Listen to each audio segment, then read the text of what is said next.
Yeah, that's as good of an atmosphere as I can remember over the last decade. That's, since I've been done playing, which was a decade ago, I don't know that I can recall a better environment for a football game. Thanks for listening to KC Sports Network, proudly presented by Emprise Bank. If you're thinking about starting a business or know someone who is, check out Emprise Bank's SBA loans. It's always good to know your options, and they can be your partner in possible. Hello, and welcome to another 3 Mile Pod. I'm Cole Manbeck, joined as always by former Wildcat wide receiver and partner at Wildcat NIL, Curry Sexton. We are here to recap the Wildcats' 31-7 dominating victory over top 20 ranked Arizona Friday night in Manhattan.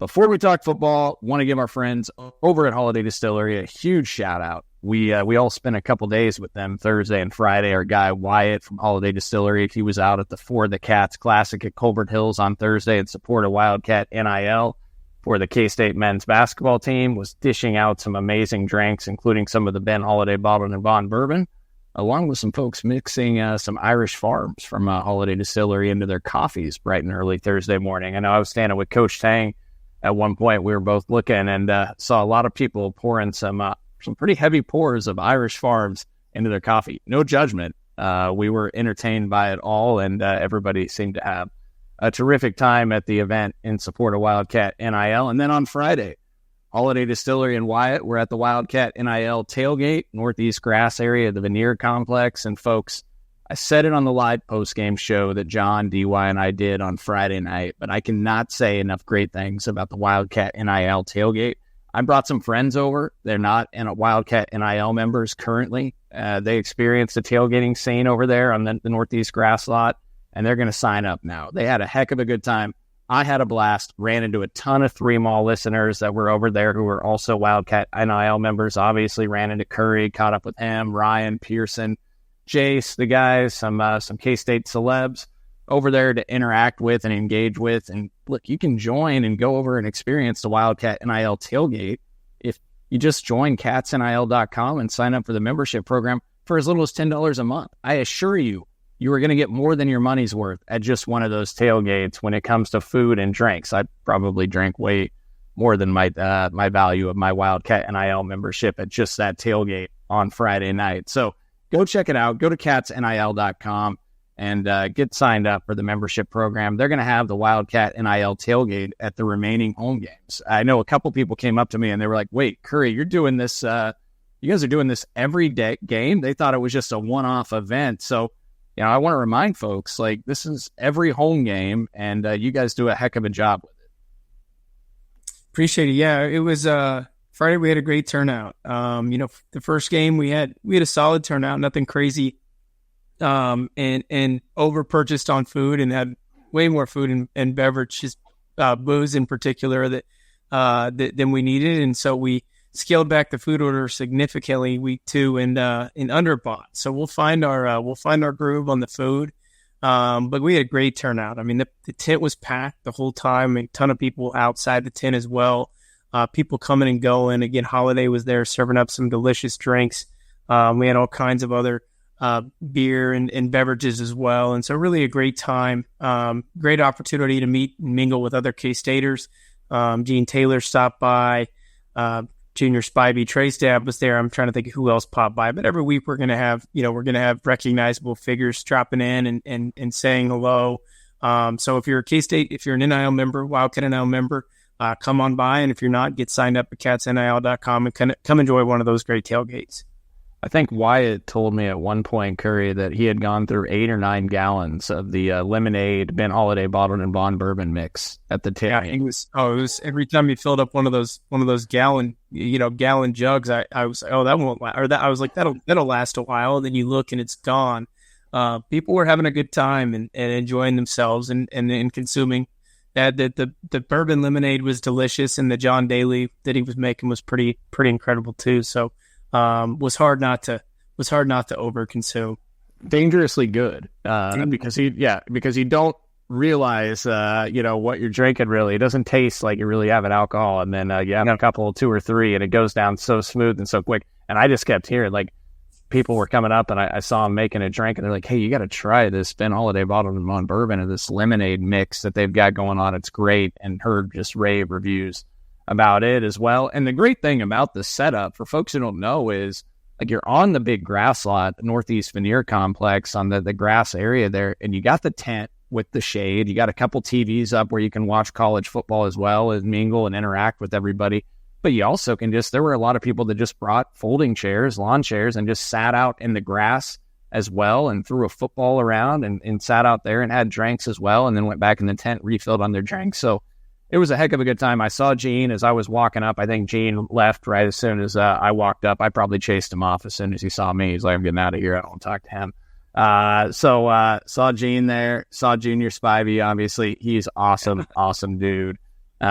Interacting with a bunch of different folks, got up with Junior, and he's such a friendly guy. So Trey Spivey's father, obviously former World Series champion as well. So it was a great time, and I know there'll be many more of those. So we've got another one coming on September 28th that we'll talk about when the Oklahoma State game comes around. Curry, obviously For the Cats Classic was an amazing time too. Second year of the event, and both times have just been a fabulous time. I know Ashley and Long MacArthur and all the great folks over there and support and partnership with Wildcat NIL have been tremendous partners in helping set up just what a tremendous event. And, for folks who don't know or haven't seen it yet, we have the whole 3-Maw crew was there once again, graciously invited by Curry and the crew and the men's basketball team to be there on hand. So we collected a bevy of interviews. Coach Tang interview has already dropped on the feed as of Thursday of last week. This morning, we had a interview with men's basketball associate head coach Uric Malagi, who's been on the show several times. It's fantastic. That show dropped. It's on the YouTube. It's on the audio platforms. Go check it out. Some really good stuff from Coach Malagi and Coach Tang.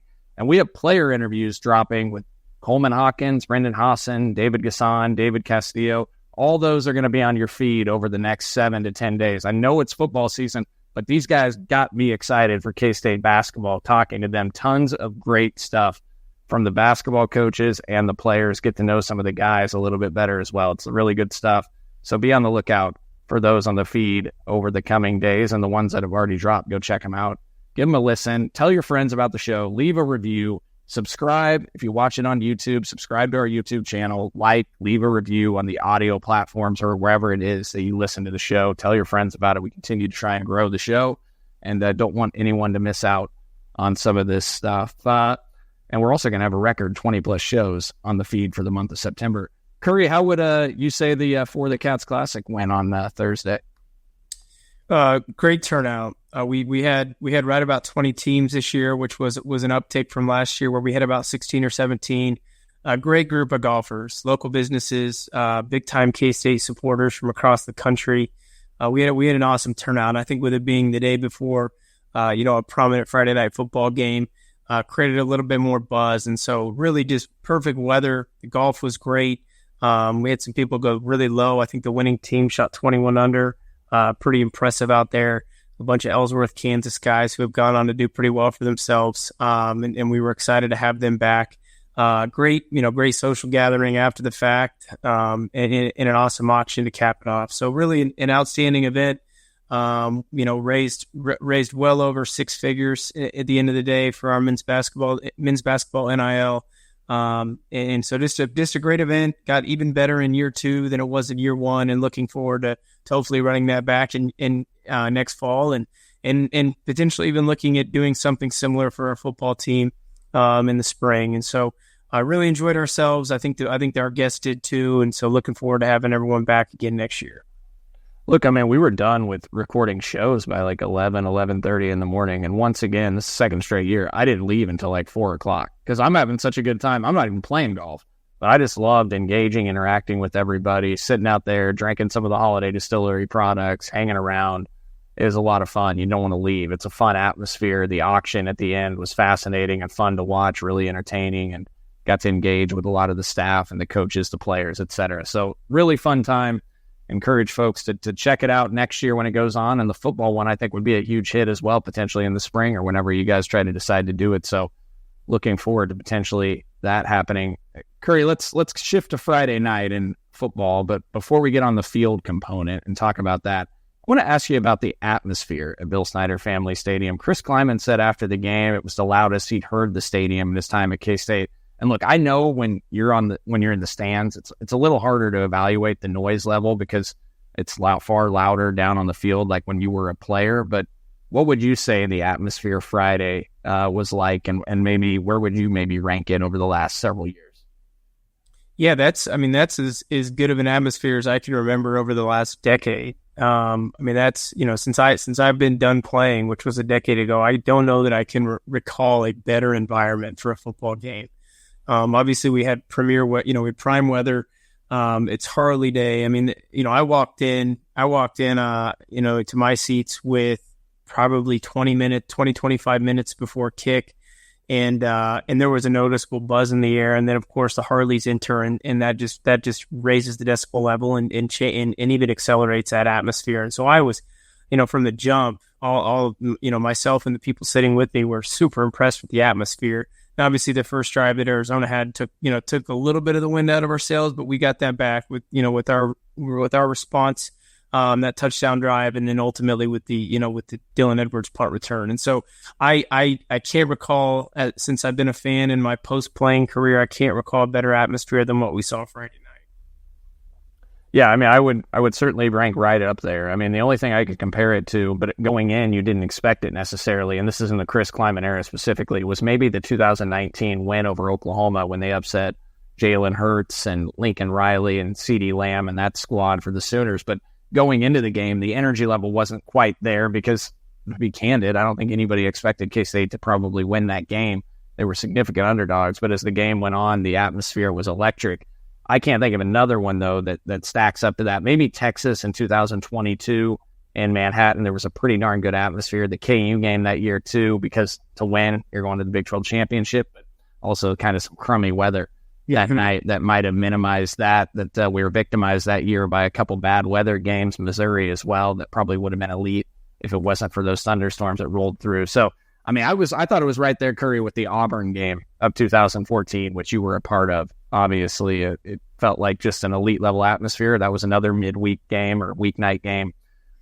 Tremendous stuff by K-State fans. They really brought it. And if K-State can beat BYU on Saturday and Oklahoma State can beat Utah, that atmosphere against Oklahoma State, regardless of kick time on September 28th, could be elite as well. It may be elite no matter what, but I cannot wait for what might be in store for that one. Well, let's talk about the defense, Curry, and we'll get to the offense as well. But the defense we're going to have as our top storyline of the week, as always, brought to our friends over at Elenco. Go to elencohome.com. That's ALENCO home.com. They've got you covered for all your home improvement needs, based out of Kansas City, locally owned company, owned by K-Staters that will cover you for siding, door replacement, bathroom remodels, premium window replacements. They've got you covered at elencohome.com. Go check them out. Top storyline of the week to me, Curry, is the defense, and they hold Arizona to 7 points, their lowest point total in their last 33 games. Arizona has the first drive where they go right down the field and they get a touchdown on 14 plays, 73 yards. I think probably had all of this a little anxious in Bill Snyder Family Stadium. And then in the ensuing 8 drives, Arizona doesn't score again. K-State holds them to 0.8 points per drive in the entirety of the game. Now, I know this is a different Arizona football team, a new coaching staff, but they got a ton of talent back, including Noah Fafita at quarterback, who was a top 10 quarterback in the country statistically last year, and McMillan, Tataroa McMillan, who's probably the number one wide receiver that's going to be taken in the draft outside of maybe Travis Hunter, who's a quarterback wide receiver combo, maybe the Biletnikoff winner that will be coming out, McMillan. And K-State holds them to 7 points. Just a tremendous defensive effort by this K-State defense, especially bouncing back from Tulane. What stood out to you by the defense in this game? I think you just hit it on the head. I think the improvement from week 2 to week 3, and you leave that Tulane game, relieved that we got a win, but also terrified about how are we going to hold up against this Arizona offense and the two guys that you just talked about. And so, you have that, and you get a little terrified there. But then, then they come back and they make all the adjustments that you hope that they would make. And then they have a great performance on Friday night. So really pleased with their adjustments from week 2 to week 3 and the way that they held up within that game. Like you said, drive 1, Arizona gets the ball, the crowd is buzzing, and they drive right down the field. I think they convert on 3rd and 6, 4th and 1, 3rd and 12. And you're just thinking, oh man, this is going to be one of those nights where we cannot get off the field. And so if you would have told me that they would have marched down the field and scored, take a 7-0 lead and wouldn't score again, there's no way that I or anybody else would have believed you. And so just super impressed with that defense. They played sound all night long. They gave up 2.9 yards per carry on the ground, which is impressive. Take away a couple early 10 to 15 yard runs, and that number shrinks even more. So I think just the soundness that they played with across the board was impressive. Because if you think about it, I mean, you have the pick and you have Brennan Mott's sack, but other than that, it wasn't a game where we had a ton of big plays. Now, obviously, our pass rush was getting to the quarterback. They were forcing Noah Fifita out of the pocket. They were causing holding penalties. They were wreaking havoc in other ways. But at the end of the day, take away the pick, take away the sack, and that is just a very, very sound football game by our defense. They're keeping guys in front of them. They're not giving up chunk yardage. They're not giving up much on the ground. They did exactly what you hoped that they would do. So super impressed by them Friday night against a really good offensive team. I know our guys at Elanco were impressed as well. Like I said, home improvement company based out of Kansas City in an industry that had been bought up by a lot of private equity. Elanco has remained locally owned by terrific K-Staters since they started in 1986, based out of Kansas City. Have you covered in Western Missouri, Kansas City metro area, Northeast Kansas? They will come to you, whether it be Manhattan, Topeka, Kansas City, Wichita, Emporia, small town that you live in Northeast Kansas. Elanco will come to you, cover off all your home improvement needs, including bathroom remodels, premium window replacements, doors, siding. They've got you covered. So go consider ElancoHome.com, ALENCO home.com, or give Sam a call at 913-961-2165 and support a business locally owned by terrific K-Staters that gives you excellent customer service and terrific home improvement company based out of Kansas City. Curly, what did you make of the coverage schemes that they threw at Teterow and McMillan? I know he ultimately ends up with, 11 receptions for 138 yards, which on paper sounds impressive, but really he had a couple of big plays in the receiving game, but it felt like they tackled really well and held him in check. And I think, well, we'll get to the tackling effort here in a minute because I want to get your thoughts on that. But what would you make of how K-State covered him and kind of the schemes that they threw at Arizona and the passing attack? Yeah, I mean, they for one, they threw a lot of guys at him. I thought maybe they'd have, they'd stick one of Keenan or Jacob on him all night long, and they didn't. And you saw Keenan, Jacob, I think Justice James was on him for a couple snaps, and Donovan McIntosh was on him for a couple snaps. They mixed it up, which I like to see. Throw them different looks. They had a lot of safeties playing right over the top of them. Some of those early drives, you look out there and it's, they've got a corner up toward the line of scrimmage and a safety almost directly over the top of the corner. And so it was clear to me that they were giving a lot of respect to him, which is what you would expect against a player of his caliber. But the biggest thing they did for me was keep him in front of them. He had the big 38-yard catch right after we scored our first touchdown, I believe. And so that was, obviously that's the one big play he had. The one really big play that he had. And other than that, he was getting 10, 15 yards a catch, which is something you can live with. You can force him to play underneath of you, and live with that. So was super impressed with their soundness. The one play, the 38-yarder, I think was the one play where maybe there was a miscommunication and there wasn't safety help over the top. Noah Fifita recognized that, threw a great ball, in a way that, that he knew his guy was going to come down with it. And so other than that one play, you just you feel good about what that defense did, what that secondary did against a guy who I believe is the best receiver in the country. I asked you about the atmosphere earlier, and I think it was Caroline Soro's video down on the field of the Keenan Garber interception where you really heard the crowd pop that I saw on social media. What did you see on that play, that Garber interception? Because I was coming right toward you, and I'll tell you, as soon as I saw the play unfold, I thought Arizona had a touchdown because I thought Jordan Riley was too shallow on his coverage. K-State there was a big gap there, but Keenan Garber closed quick. What did you see on that play from your vantage point? I saw the same thing. I mean, initially I thought, oh man, this is the, tie ball game. This is a layup. But then obviously, like you said, Keenan closed quick. I think in watching it in replay, the coverage was better than maybe we perceived watching the game. I think Jordan Riley was closer than we anticipated, and I think Keenan was in a better position than maybe initially you thought. I do think Fafita held onto the ball a little bit too long and gave us a better opportunity to make a play on that football. But just an incredible play by Keenan. You could see his old receiver ability there at play, tracking that football down, jumping up in the air and catching it. And so just a massive play in that football game. I think the biggest play in that football game. Again, it's 14-7 at that point. They score there, and all of a sudden it's a tie ball game, middle part of the second quarter, and things are looking a lot differently. And so I think that's the biggest play in the football game. Incredible play by Keenan. I do think, sitting in the south end zone down there, had Keenan looked off to his left after he was running up that east sideline. I think there was a cutback lane there that may have allowed for 109-yard interception return. But again, just an awesome play by him. Huge moment in the football game. One of the loudest, just one of the biggest crowd pops that I can remember. And I think Caroline Soro's video really captured that. And so just super impressed with that play and what a moment for him and for the crowd. Yeah, no, it was insane. Now, look, I'll be honest. When he caught it, I thought I was just wanting him to get down in the end zone, and then he brought it out, and at least he got to be on the 20. But I wasn't, I was, panicking a little bit when he brought it out, so I didn't see the cutback lane. You would have had a much better vantage point of that, and boy, would that have been fun to watch if he cuts back across the field. I'd have brought back Terrence Newman vibes against USC in that 0-2 game on the blocked extra point. Well, we're going to talk more defense. We're going to talk more K-State offense and get on that side of the football as well. But we got to toss to a break. And before we do that, we're going to tell you, as always, about Home Field Apparel, premium college apparel brand based out of Indianapolis. Home Field has some of the best K-State apparel you're going to find anywhere.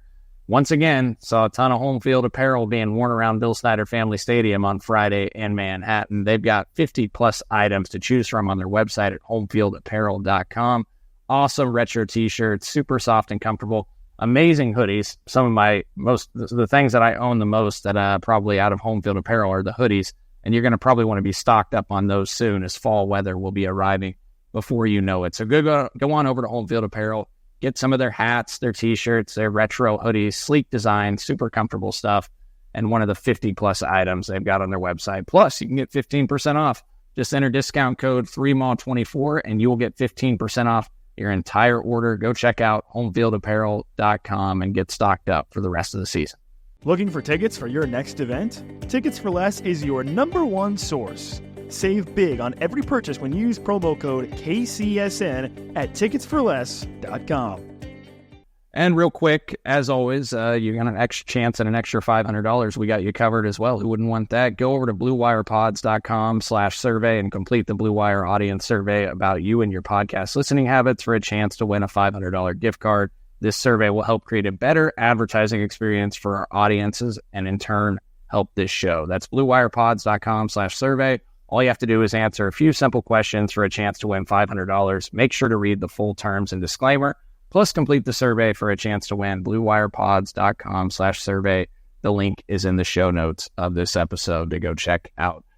Curry, let's transition to the punt return by Dylan Edwards real quick. We talked about defense. Let's transition to the special teams play. The third straight game, K-State has now had a non-offensive touchdown this season. We know that was a weak point last year. In fact, they now have more non-offensive touchdowns this season than they had all of last year. And it's their second special team score. They didn't have a single special teams touchdown last year. What did you see from your vantage point on that return, and just how electric was that return by Dylan Edwards? Yeah, it was incredibly electric. I think initially, you could tell that it's not a great punt. I mean, it's a low, short kick, and so initially I was yelling, go catch it. You want those low, short punts create the best opportunity for a return guy to get a good return. And so initially I was disappointed that he didn't go up and catch it. But then obviously he gets a perfect bounce. And once he gets that perfect bounce, you're thinking, oh man, we got a chance here.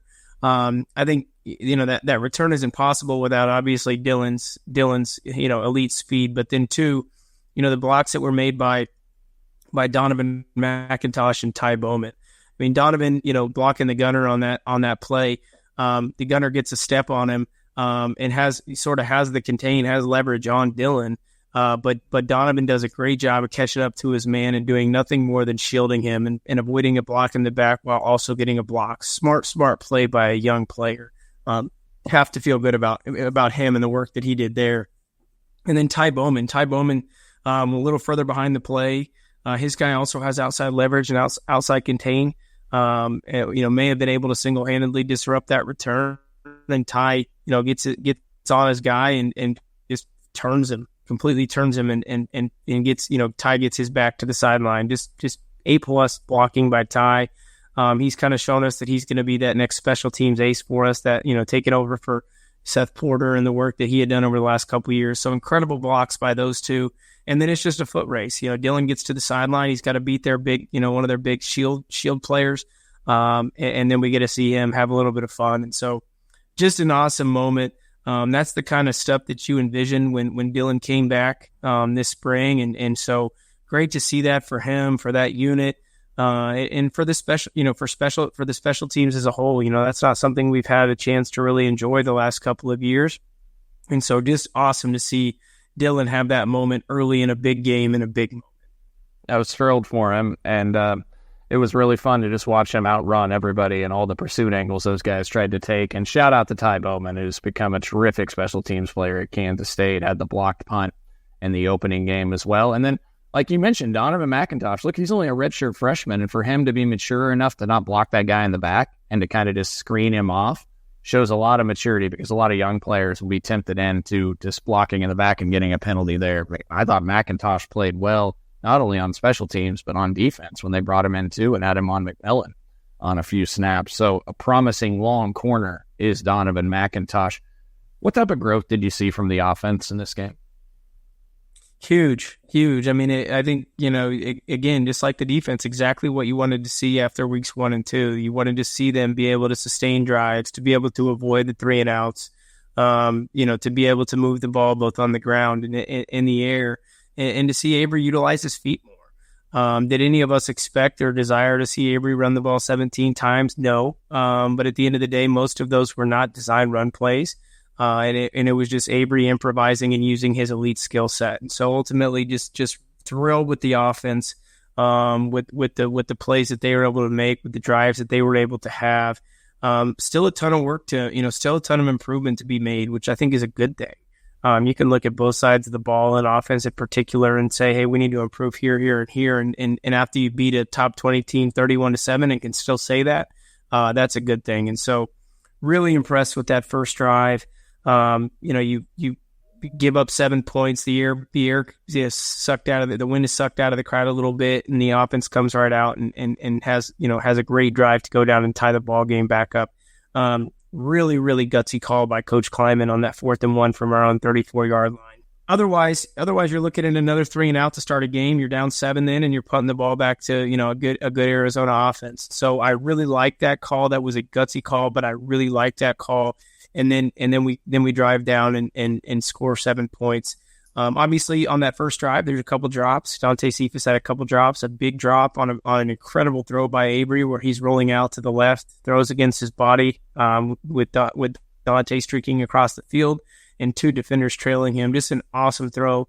Want to see that catch be made. And so that just looking at the first drive there, super impressed with our ability to respond to Arizona's opening drive. And to make plays again on the ground and in the air. I know you liked the decision to go for it on 4th there. Did you like the QB sneak call? That's the first time we've seen Avery. Yeah, I sneak.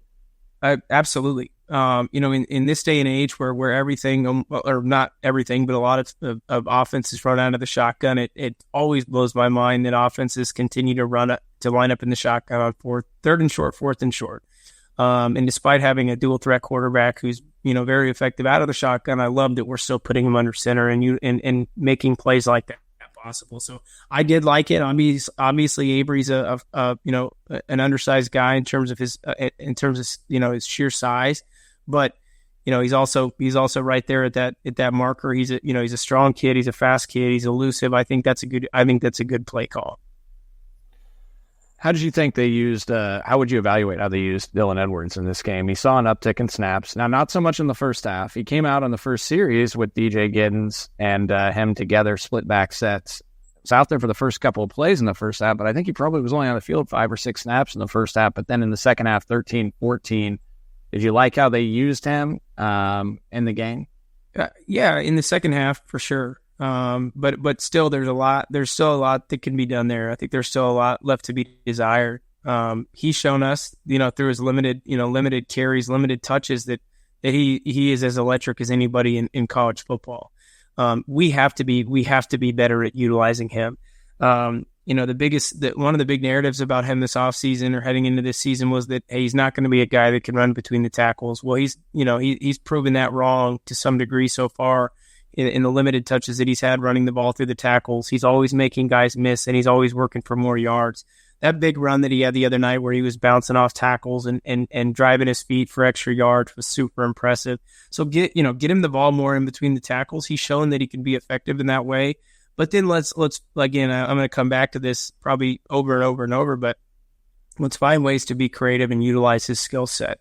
Let's utilize him and DJ more in the backfield together in that 2-back set. Let's, put that pressure on the defenses. Let's use him in the slot.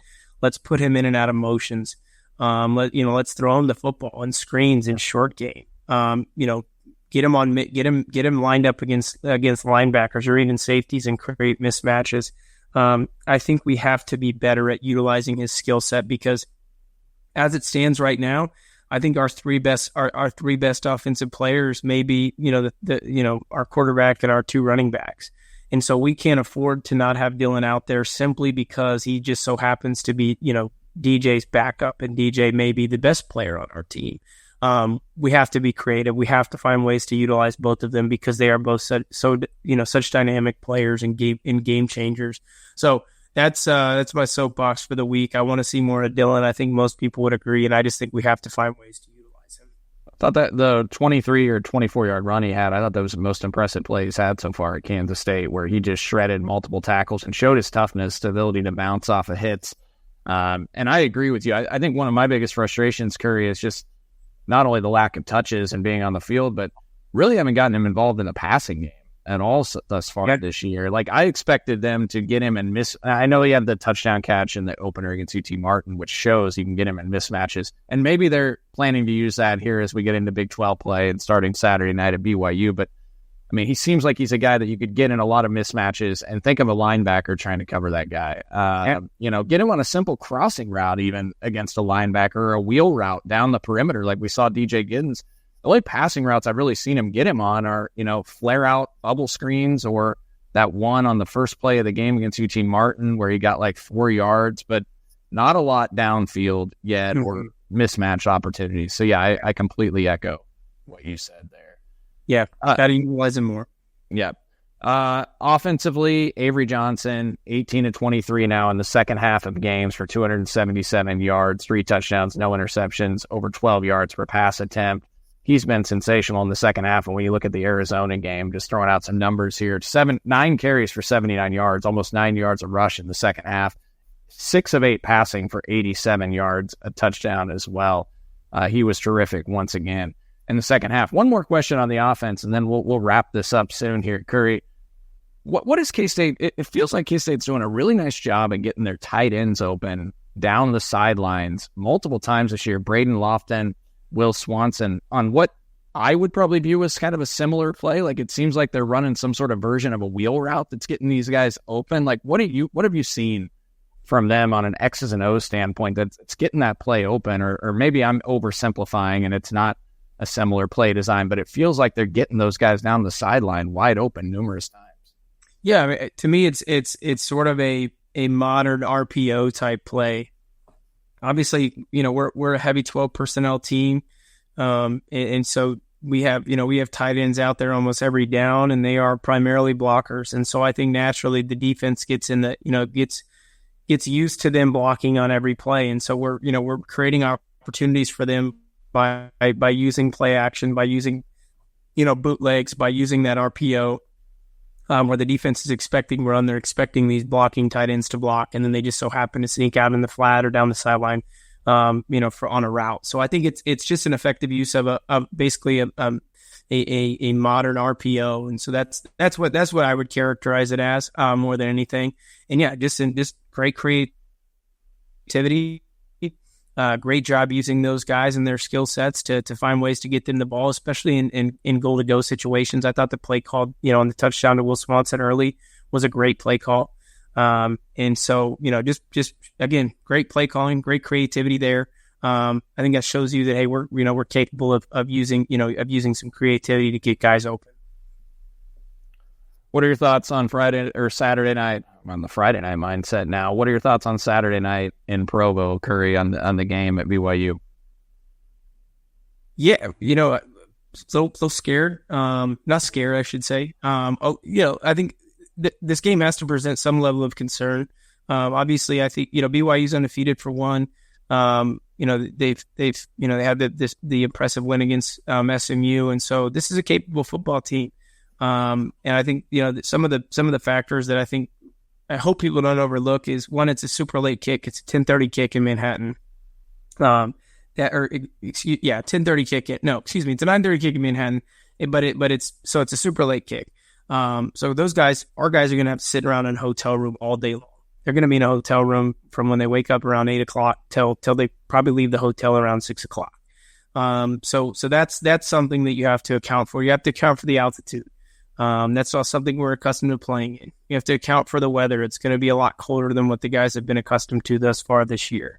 And then you have to account for that crowd. I mean, it's a 60,000 person stadium. It's known to be a hostile environment. And so we have to go out there and we have to make sure that we're playing ahead of the sticks, that we're avoiding 3 and outs, that we're avoiding long yardage situations, that we're not putting ourselves behind or getting behind and creating an opportunity for that crowd, for that football team. I think we need to take this game very seriously. I think there's a lot of people starting to look to that Oklahoma State game next week because there's a good chance that it's a top 10, top 15 matchup. Maybe there's college game day. I think we need to focus on BYU. This is going to be a really, really tough football game. This is the kind of matchup that we've had problems with over the course of the last 6 or 8 years. Did you have a preferred kick time as a player?